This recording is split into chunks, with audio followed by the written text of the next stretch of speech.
Agent 23, Rescue 23, MS 9 all on radio. Respond to the drowning. Breaking news, Matthew Perry has died. He was found unresponsive in his hot tub by his assistant. We have new details on his shocking death. Fans and his co-stars are shocked and deeply saddened by the actor's death. Felt like I was gonna die if they didn't laugh.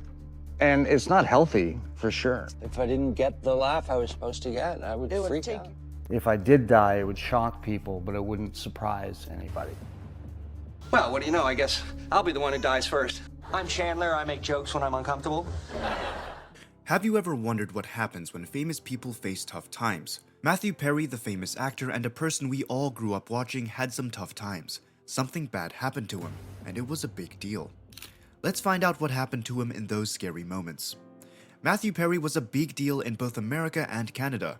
You probably know him best as Chandler Bing from Friends, that awesome show that ran from 1994 to 2004. People all over the world adored him for his role in that. But wait, there's more. He didn't stop at Friends. He showed off his acting chops in other TV shows like Ally McBeal and The West Wing.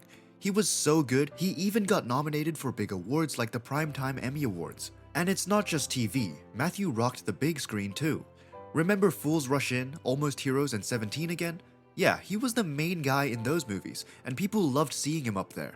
And in 2011, he was the star of his own show called Mr. Sunshine. It was about this dude who works at a sports stadium. Plus, there was Go On, where he played a sportscaster. There was The Odd Couple, where he played Oscar Madison. He was busy acting in lots of different shows. So Matthew wasn't just into TV and movies, he even got into video games. He voiced this character named Benny in Fallout New Vegas. Pretty cool, right? But let's talk about the real stuff. Matthew had some tough times dealing with drugs and booze for a big chunk of his life. It was a real struggle, but he didn't throw in the towel. He busted his butt to get better, and he did. And after that, he wanted to help others facing similar battles. He spoke up about how important it is to get help and support for folks trying to kick their habits. And guess what? His hard work didn't go unnoticed. In 2013, he scored this fancy award from the White House for being a champion of recovery. That's like a gold star for helping others with addiction issues. I've got to help as many people as I can. I don't like talking about it, but I know it's going to help people to talk about it. Oh, and he also wrote a book called Friends, Lovers, and the Big Terrible Thing. In it, he spilled the beans about his life, his struggles, and all. It was like a sneak peek into his world for everyone to check out. Despite facing tough times, Matthew continued to inspire people with his bravery and determination. Even in his final TV appearance in Friends: The Reunion in 2021, he showed his love for acting and connecting with fans. Early life of Matthew Perry. Matthew Langford Perry was born on August 19, 1969 in Williamstown, Massachusetts. His mom, Suzanne Marie Morrison, used to work for the Canadian Prime Minister Pierre Trudeau. His dad, John Bennett Perry, was an actor and model. When Matthew was just a year old, his parents split up, and his mom married Keith Morrison, a journalist. He grew up mainly with his mom in Ottawa, Canada, but also lived in Toronto and Montreal for a bit. Matthew attended Rockcliffe Park Public School and later went to Ashbury College, a boarding school in Ottawa. He had some half-siblings from his mom's and dad's new marriages who always supported him during his early performances. Things got a bit tough for Matthew when he was around 10 years old. He started doing some not-so-great stuff like stealing money, smoking, and his grades weren't so hot either. Surprisingly, he even got into a fight with another kid who would later become the Canadian Prime Minister, Justin Trudeau. Matthew felt like he didn't quite fit in with his family, especially after his mom had more kids with Keith Morrison. He wrote about the feeling like he was always on the outside looking in, like he was on a plane headed somewhere but all by himself. At 14, he started drinking alcohol, and by 18, he was hitting the bottle every day. But it wasn't all doom and gloom. Matthew was a whiz at tennis. He'd play for hours every day and even became one of the top junior players in Canada. He thought about going pro in tennis, but at 15, he switched gears. He packed his bags and headed to Los Angeles to live with his dad. Acting started to look more appealing than tennis. He enrolled at the Buckley School and graduated in 1987. While there, he dove into comedy and acting classes. Making people laugh and performing became his thing. Even though his early years had some bumps, Matthew found his groove in acting and comedy. And that was just the start of his journey to stardom. The journey. Matthew started his acting journey when he was just a kid. His first credited role was in a TV show called 240 Robert, way back in 1979. After moving to Los Angeles, he started trying out for more roles. During the 1980s, he popped up in various TV shows like Not Necessarily the News, Charles in Charge, and Silver Spoons. Then, in 1987 and 1998, he snagged a part in the TV series Second Chance, which later changed its name to Boys Will Be Boys. In 1998, he dipped his toes into the movie world with A Night in the Life of Jimmy Reardon, but mostly his early career was filled with small roles and guest spots on TV. But things started looking up in 1990 when he scored a regular gig on the CBS sitcom Sydney, playing the younger brother of Valerie Bertinelli's character. He kept popping up on popular shows like Beverly Hills 90210. In 1933, he took the lead role in the ABC sitcom Home Free. These early years were super important for Matthew, as he fine-tuned his acting chops and got the hang of the industry. Then came the big moment in 1994 where he landed the role of Chandler Bing in the mega-hit TV show Friends. Look at me! I'm Chandler! Could I be wearing any more clothes? Even though he was originally committed to another pilot, Matthew wowed the casting folks and got the part. Friends blew up big time, making Matthew a worldwide star. With his Friends crew, he became one of the highest paid actors on TV, raking in $1 million per episode by 2002. And while he was busy with Friends, he also squeezed in some movie roles like Fools Rush In, Almost Heroes, and The Whole Nine Yards. His talent stretched beyond just comedy. He even teamed up with Jennifer Aniston for a promo video for Microsoft's Windows 95. And he didn't stop there. He also got props for his serious acting chops. His role as Joe Quincy in The West Wing scored him Emmy nominations in 2003 and 2004. Welcome one of the stars of Friends and an Emmy nominee tonight, Mr. Matthew Perry. After Friends wrapped up in 2004, Matthew kept on exploring different roles. He even tried his hand at directing and showed up in an episode of Scrubs. Matthew's skills as an actor let him take on all sorts of stuff, from TV to movies to even the stage. Over the next few years, he tackled a bunch of projects. He rocked it in the TNT movie The Ron Clark Story, getting Golden Globe and Emmy nods for his work. He also popped up in Aaron Sorkin's drama Studio 60 on the Sunset Strip and starred in the movie Numb, about a guy with depersonalization disorder. In 2009, he teamed up with Zac Efron in the flick 17 again, showing off his funny side. Plus, he made a pit stop on The Ellen DeGeneres Show, which led to him lending his voice to a character in the video game Fallout New Vegas. I play Benny, who is a very driven, kind of rat pack. Baby, you can't just leave me tied up. Those Legion boys will put me on a cross for the mess you made, if I'm lucky. Perry kept on hustling in both acting and writing. He cooked up his own comedy pilot, Mr. Sunshine, and took a lead in the NBC series Go On. Plus, he made his British TV debut in The Dog Thrower and jumped into the reboot of The Odd Couple on CBS. Beyond the screen, he dipped his toes into theater. He wrote and starred in the play The End of Longing, which hit stages in London and later off-Broadway.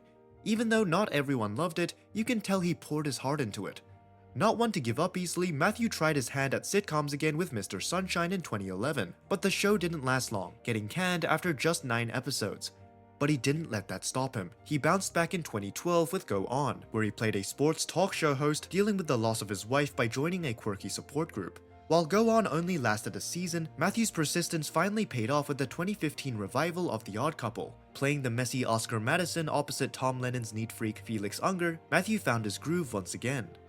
Even though critics had mixed feelings, the show built up a loyal fan base and ran for 3 seasons. During this time, Matthew also popped up on the legal drama The Good Wife and its spin-off, The Good Fight.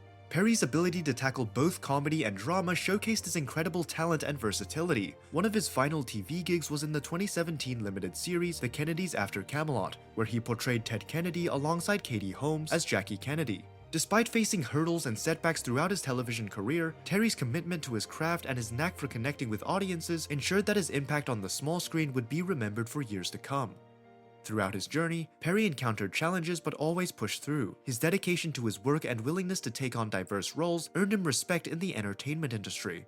Matthew Perry's contributions to TV, film, and theater will leave a lasting legacy. His memoir, Friends, Lovers, and the Big Terrible Thing, published in 2022, and provides a glimpse into his life and career. You start with a thunderclap. Hi, my name is Matthew, although you may know me by another name. My friends call me Maddie, and I should be dead. Yeah, that's definitely true.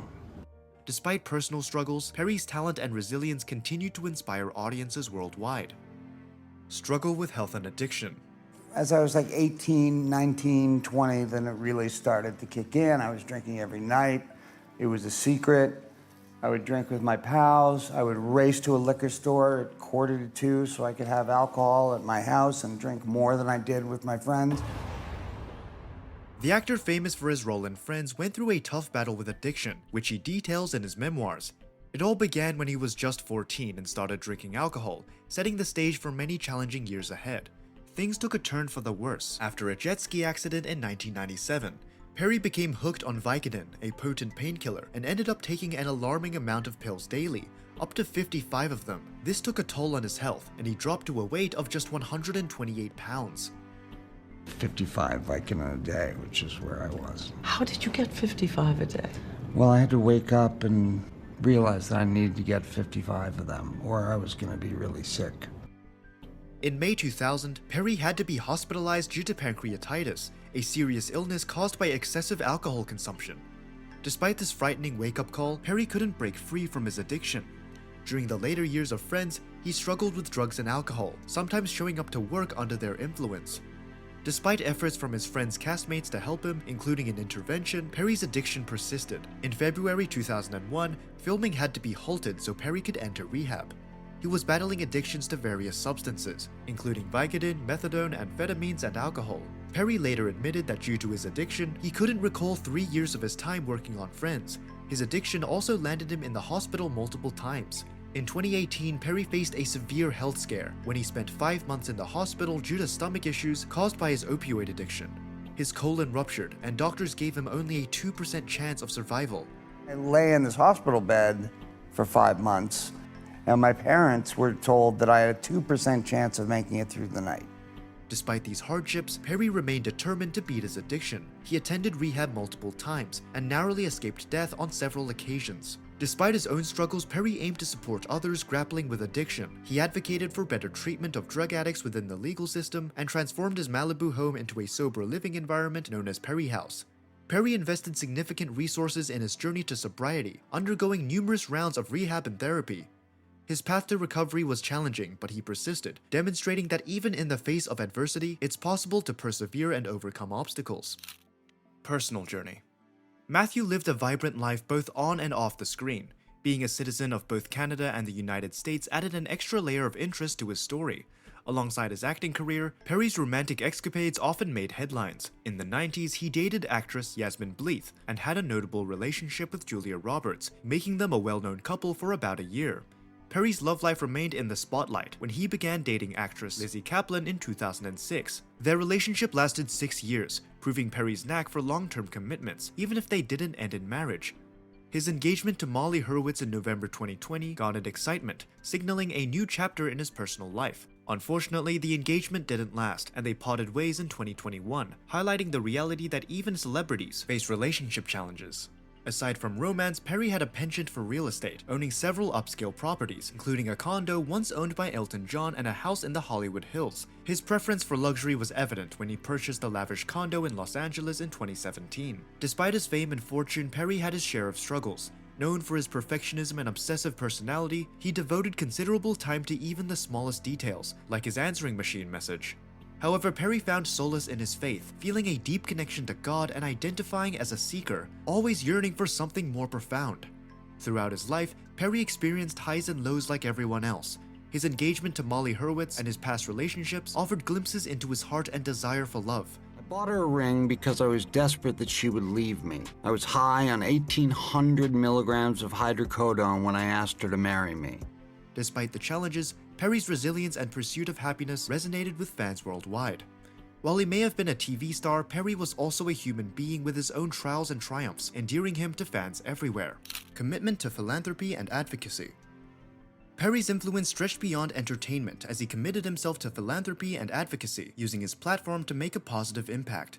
In July 2011, Perry became a celebrity spokesperson for the National Association of Drug Court Professionals, fervently urging the US Congress to allocate funding for drug courts. His advocacy aimed to support these battling addiction and promote rehabilitation over incarceration. Perry's dedication to addiction recovery garnered recognition in May 2013 when he received the Champion of Recovery Award from the White House Office of National Drug Control Policy. This esteemed honor celebrated Perry's significant contributions, including the establishment of the Perry House, a rehabilitation center situated in his former Malibu mansion. Perry's unwavering dedication to supporting those grappling with addiction highlighted his commitment to making a real difference in people's lives. Beyond addiction recovery, he showed compassion and generosity during times of global crisis. During the COVID-19 pandemic, Perry launched a Friends-inspired apparel line, with proceeds going to the World Health Organization's COVID-19 Relief Fund. Using his fame and influence, he aimed to contribute to global efforts in combating the pandemic's devastating effects, showcasing his philanthropic spirit and dedication to serving humanity. Through his philanthropy and advocacy, Matthew Perry left a lasting impact on the world, embodying values like compassion, empathy, and social responsibility. His actions served as a source of hope and inspiration, reminding us of the power of one individual to enact meaningful change and improve the world for everyone. The battle with addiction and cause of death. The death of actor Matthew Perry. Late today, we learned the cause of death. Sad breaking news. An autopsy report just in from the Los Angeles Friends star Matthew Perry died as a result of acute effects of ketamine. Matthew Perry's cause of death was related to the acute effects of ketamine, according to an autopsy report on December 15 by the County of Los Angeles Medical Examiner. The 54-year-old, best known for his role as Chandler Bing in the 90s sitcom Friends, was found unresponsive in a hot tub at his Los Angeles home on October 28. He was pronounced dead at the scene. Acute or short-term effects of a substance are those that occur within minutes or hours after taking a drug. Chronic effects occur with long-term use. The autopsy report also listed drowning, coronary artery disease, and the effects of buprenorphine as contributing factors in Perry's death. His death was determined to be accidental. Buprenorphine is a medication approved as a treatment for opioid use disorder, according to the Substance Abuse and Mental Health Services Administration. Perry was reportedly on ketamine infusion therapy for depression and had undergone a ketamine infusion 1.5 weeks before his death, according to the report. The actor lived with substance misuse for years. However, because ketamine has a half-life of 3 to 4 hours, the ketamine in Perry's system could not have come from that infusion, the medical examiner concluded. A medication's half-life is the time required for the concentration of that substance in the body to decrease to half of its starting dose. Still, Perry's untimely death has raised concerns over the safety of ketamine therapy. But experts say ketamine therapy is considered safe when administered under the guidance of a medical professional. His battle with addiction really messed up his health, and sadly, it led to his death at 54. His struggles with drugs and alcohol were all over the place, and they caused a ton of serious health issues throughout his life. After he passed, Perry's family, friends, and fans were devastated. It was a real fighter, wasn't it? Completely, no. And you know, especially through what he's gone through and what you've heard about him. They all came together for his funeral at Forest Lawn Memorial Park in Los Angeles. His friends, co-stars, along with his loved ones, paid their respects and said their goodbyes.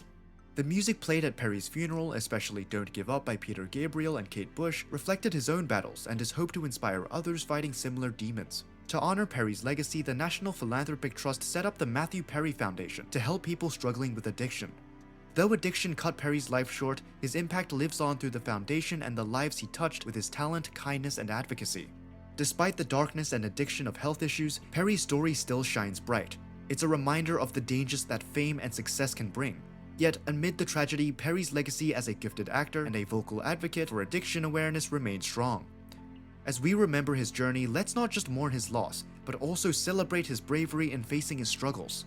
Perry's battle reminds us that even in our darkest times, there's always hope for healing and redemption. If you found today's video interesting, be sure to like, share, and subscribe to our channel. Leave a comment below sharing your thoughts on Matthew Perry's legacy and how his story has impacted you. We'd love to hear from you.